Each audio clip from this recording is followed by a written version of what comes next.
And I was just the type of person who always just wanted big goals, who had big dreams, and always thought that I was destined for greatness, just like many of us do.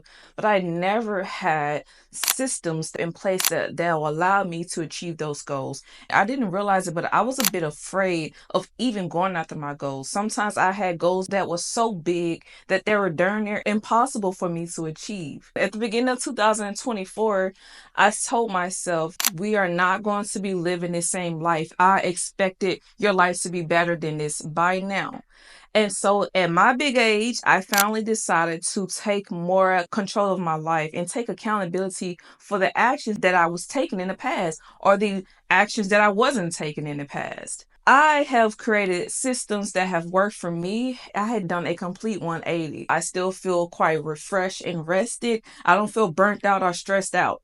If you want to find out how I've done this and how I set systems instead of goals, then continue to watch this video because I can definitely help you get there, especially a person like me who was the lazy girl. If you look up the definition of a lazy girl, it was my face sitting there. And so I can tell you guys how to get from your lazy girl era into productive woman and still, resting when you need to rest. I don't deserve this, your love, and sometimes I just drift far away, but you remind. Setting goals is identifying specific measurable objectives you want to accomplish within a defined given frame. So that's what you want to set a goal for 2025. You want to just do this, and it's just up in the air. You have no destination or how to get there, but it's just like something that you want to achieve within like a time frame. Versus setting systems. Set a system involves creating structured, repeatable processes that guide your daily actions toward achieving a desired outcome. And so if I were looking at that, I would take the latter. Setting systems is pretty much gearing you towards success. So you have the outcome of what you want, and now you have different tasks that you set up for yourself to help you achieve that. And so that is what setting systems is essentially. So I have 5 goals that I want to achieve by 2025 with supplemental systems that I set in place to achieve those goals. So you can have at least 3 to 5 goals that you want to set for the year, but don't put too much on yourself that you can't bear and to the point where you're burned out and then that you don't want to achieve the goals that you have set for the remainder of the year. So be realistic with yourself. Don't do too much on yourself. Set up something that you know that you can achieve by the end of the year. And so what I want you guys to do is to make a list, if you haven't done so by now, of 3 to 5 things that you want to accomplish by the end of 2025. And as well as put in the comment section, like, what are your top 3 to 5 goals by the end of this year? Research reports that the use of vision boards as a tool for visualization helps clarify intentions and keep goals at the forefront of one's mind. So this is something that guys can do. Either you can have it set on your desktop or at the background of your phone, or you can also print out visualization boards. Most people have heard that by now. So this is a new way how I set up my visualization boards. So I got inspiration from Daya. So the very first thing that I did is that to the top left, have your visualization board set up into sections of 3s. So 1/3 of this is the top left. You grab images, either just Google images or Pinterest. You have the desired goal. So maybe you want to have more abs, you want to look more fit. So you will have that. You will take the images and put it to like the top left. And so the next section is that the actions that it will take to achieve the goal. What does it look like to achieving a fit body? So you may have to work out more. You may have to change your diet. You will have to eat healthier foods. And depending on the workouts that you want to do, would you like to do Pilates? Would you like to do yoga? Would you like to do weightlifting? Whatever it looks like for you.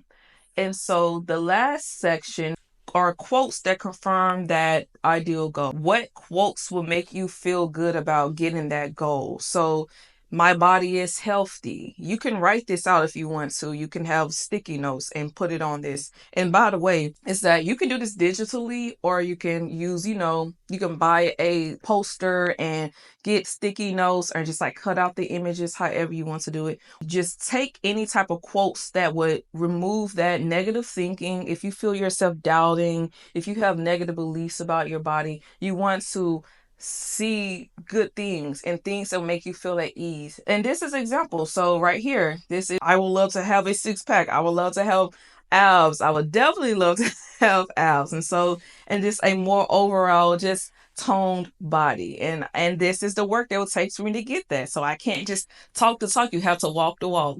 And so I have yoga, Pilates, weight training, just all this acrobatic, things, movements that these women are doing. This is the physical thing that will take for me to get there. And then lastly, I have that to eat well. So I have healthy foods here. All of this is like low carb diet. And so this is the action to achieve this goal. And so the bottom section are the positive quotes it would take to get this. I am perfectly healthy. Every cell in my body is divinely healthy.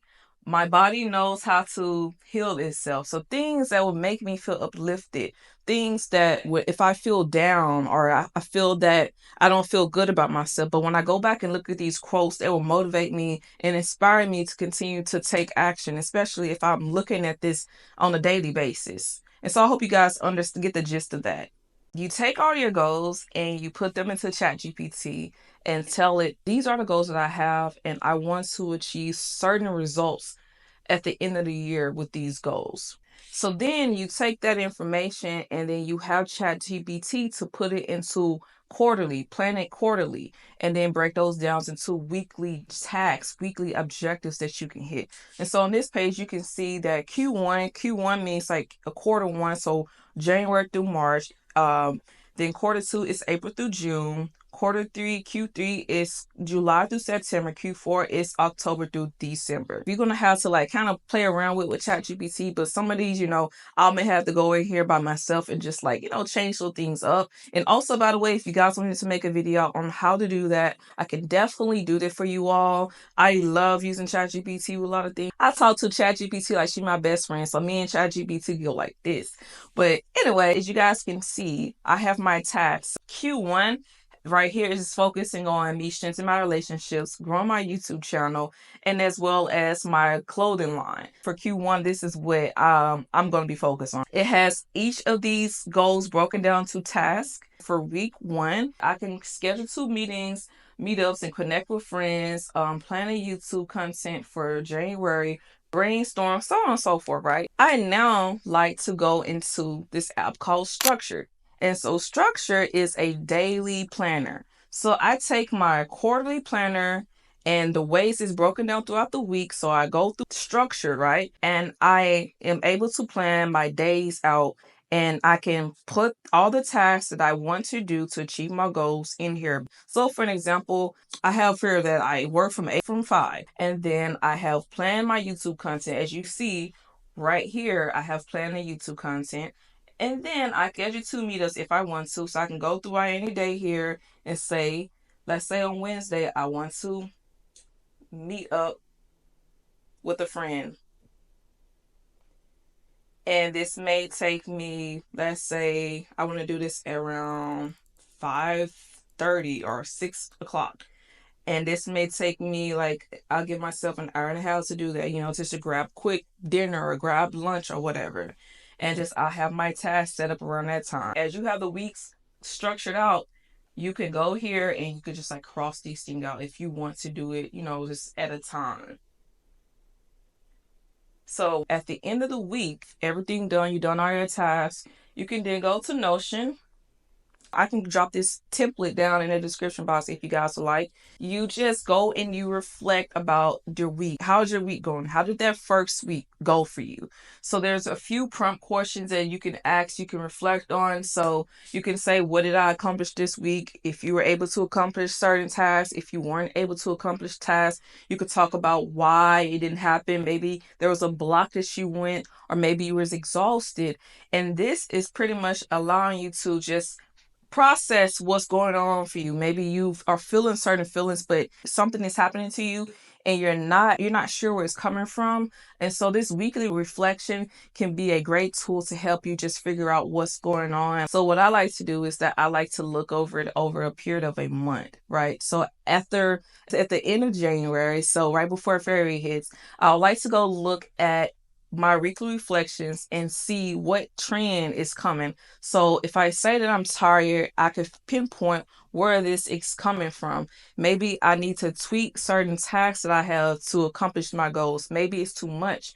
And maybe I'm not doing enough right now. Maybe I can add a little bit more on my plate. But at the same time, it allows you to just get to the root of what's going on. And at the same time, so it is a tool that you can use to see the progression that you made so that you can continue on the journey that you've been coming on. Because sometimes you can forget, like, this success that you are doing, how much you are accomplishing, and you don't have to be so hard on yourself. And this is why I do want to stress that this is why I incorporated taking care of my mental health and my emotional well-being. I don't like to feel getting burnt out. I'm pretty sure most of us feel that way. I don't like to feel that strange, stressful energy. I don't like to have so much on me that I cannot bear. So I would listen to my body. So to me, prioritizing my health has been very, very important. So one thing I made sure for me to do is to come and get in contact with a dietitian. So I use this one app called Nourish, also not sponsored by them, but if you guys have insurance, definitely use it. It is the way how it's set up. Maybe it could possibly be free for you all, or if not, it'll be a small payment that you'll have to pay. But pretty much, essentially, I meet with my dietitian every week. We talk about different things, different goals when it comes to my health. Is it that I want to either lose weight, or do I want to just heal any type of ailments that I may be going through? If you have PCOS, you can definitely work. It's very good to work with a nutritionist, dietitian, or any type of doctor. Why you may be stress eating, you're not sure where it's coming from. Help you figure out like different types of food plans, just help you meal prep things that are catered to your particular body, because not everyone has the same body.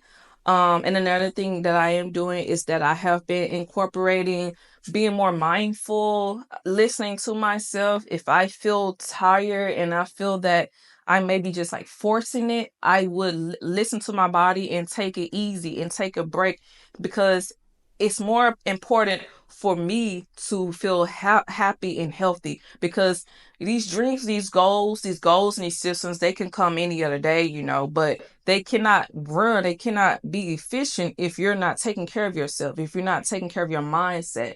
If you need to be more social, go out, hang out with your friends. If you need to talk to loved ones, make sure you talk to your loved ones. You need to go for a walk, go for a walk. If you're not able to accomplish one goal or a task this day, just move it onto another time that you can do it. But don't stress yourself out if you may miss a day. Like, so it's not good to get into a habit of making yourself feel guilty when you may have missed something, or you may not be able to take on a particular task. If you are sick a certain day, listen to your body and take your rest.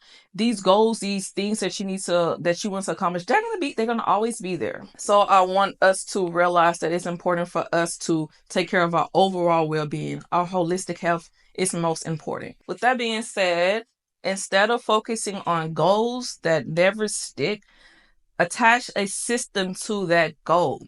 So if you have a goal to get into a program, what does it take to get into a program? Outline it. What is the end result of what you want to do to accomplish? Create systems for that. Set up timelines when you need to achieve certain tasks. What do you need to do at this point in time? What do you need to do this week or the next week? Don't just set up things just like in the air and then hoping that one day it's just all going to happen for you all. Or maybe you are the type of person where your systems are just so rigid. You are so hard on yourself when you may miss a day, or when you may get sick, or when you are just tired and you feel burnt out. Don't be so hard on yourself. Life is not meant to be that way. Take it easy. Calm down. It's okay to rest. It's okay. Take a break sometimes. But at the same time, we still got goals we want to achieve. Do it in a flexible way. Make your goals, make your systems flexible for you. Make it work for you, not you work for it. So I hope this video has been very insightful and helpful for you all. Make sure you like, comment, and subscribe. And as always, peace.